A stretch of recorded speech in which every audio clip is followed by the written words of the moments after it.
নমস্কার বন্ধুরা। রাঘব ছিলেন একজন বিনয়ী কৃষক, যিনি শান্তিপুরের কেন্দ্রস্থলে বাস করতেন।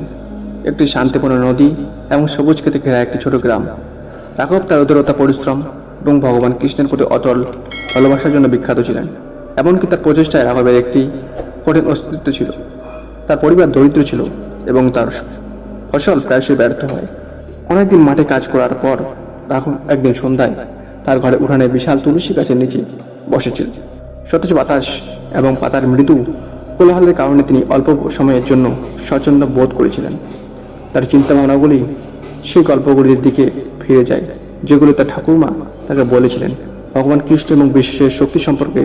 যখন তিনি সেখানে বসেছিলেন, তিনি একটি গল্প বর্ণনা শুরু করেছিলেন, যেখানে ভগবান কৃষ্ণ একজন অনুসারীকে বলেছিলেন যে তারা যদি একটি তুলসী গাছের নিচে একটি প্রদীপ জ্বালায়, তবে তাদের জীবনের অন্ধকার দূর হয়ে যাবে। এটি আপনার পথ আবিষ্কার করবে, বাধা দূর করবে এবং আপনাকে স্বর্গীয় আশীর্বাদে বর্ষণ করবে। রাঘবের স্মৃতি দ্বারা অনুপ্রাণিত পদক্ষেপ নেওয়া বেছে নেয়। তিনি একটি ছোট মাটির প্রদীপ ধরলেন, তেলে ভরে দিলেন এবং সেই সন্ধ্যায় তুলসী গাছের নিচে রাখলেন। তিনি প্রদীপ জ্বালিয়েছিলেন এবং আন্তরিকভাবে ভগবান কৃষ্ণের কাছে প্রার্থনা করেছিলেন। তার দিক নির্দেশনা এবং আশীর্বাদ চেয়েছিলেন। চারপাশে বিধুবে প্রদীপের তেজ তার আলোকিত হয়েছিল, যে তুলসী পাতাগুলিকে একটি শান্তিপূর্ণ আবহাওয়া দিয়েছিল। সপ্তাহ কেটে গেল এবং রাঘব প্রতিদিন এই রাতের রুটিনটি চালিয়ে যেতে লাগলো। তিনি ধীরে ধীরে তার জীবনে ছোট ছোট পরিবর্তন লক্ষ্য করতে শুরু করেন। বছরের পর বছর কষ্টের পর ছোট ফসল ফলাতে শুরু করে গাছপালা আরও সবুজ এবং স্বাচ্ছন্দ্য করা হয়ে ওঠার মতো প্রচুর ফসল তিনি কখনো দেখেননি। একদিন এক ধনী বণিক যখন বাজারে তার পণ্য বিক্রি করেছিলেন, তখন তার সাথে যোগাযোগ হয়। মানিক রাঘবের ফসল থেকে মুগ্ধ হন এবং পুরো ফসলের জন্য প্রিমিয়াম দেওয়ার প্রস্তাব দেন। রাঘব তার পরিবারের জীবনযাত্রার মান উন্নত করতে এবং প্রত্যাশিত বিপর্যয়ের জন্য তার বাধাগুলি পরিশোধ করতে সক্ষম হয়েছিল। তবে আশীর্বাদ সেখানে শেষ হয়নি। গ্রামবাসীরা রাঘবের প্রতিশ্রুতি এবং পরিশ্রমকে স্বীকার করতে শুরু করে। তিনি অন্যান্য কৃষকদের তার চাষ পদ্ধতি এবং দক্ষতা শেখানোর আমন্ত্রণ পেয়েছিলেন, যা শহরটিকে শক্তিশালী ও সমৃদ্ধি করেছিল। রাঘবের জীবন ও পূর্বে বিনয়ী ছিল।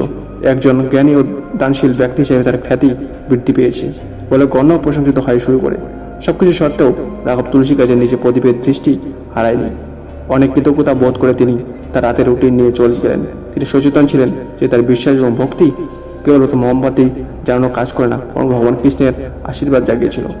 বহু বছর পরে রাঘব একজন বয়স্ক মানুষের তুলসী গাছের নিচে বসে তরুণ প্রজন্মকে তার গল্প বলবেন। তিনি তাদের বোঝাতেন যে তুলসী গাছের নিচে প্রদীপ জ্বালালে শুধু বাইরের অন্ধকারে নয়, আপনার ভেতরে অন্ধকারও দূর হয়। এটি বিশ্বাস, আশীর্বাদ এবং স্বর্গীয় অনুগ্রহের প্রতিনিধিত্ব করে। আপনি যদি দৃঢ়ভাবে বিশ্বাস করেন, তবে ভগবান শ্রীকৃষ্ণ আপনার পথকে আলোকিত করবেন। শান্তিপুরের মানুষ রাঘবের গল্প এবং তুলসী গাছের নিচে লন্ডনকে প্রিয় করে। ঠিক কৃষকদের কষ্টের মুখে তাদের বিশ্বাস বজায় রাখতে উৎসাহিত করেছিল। লোকেরা রাঘবের উঠানে তুলসী গাছের পূজা করতে, সেখানে প্রদীপ জ্বালাতে এবং আশীর্বাদ চাইতে লাগত। তো বন্ধুরা, এটা অনুষ্ঠান হতে চ্যানেল সাবস্ক্রাইব করে বসে থাকুন। জয় বন্দে মাতরম। ভারত মাতা কি জয়।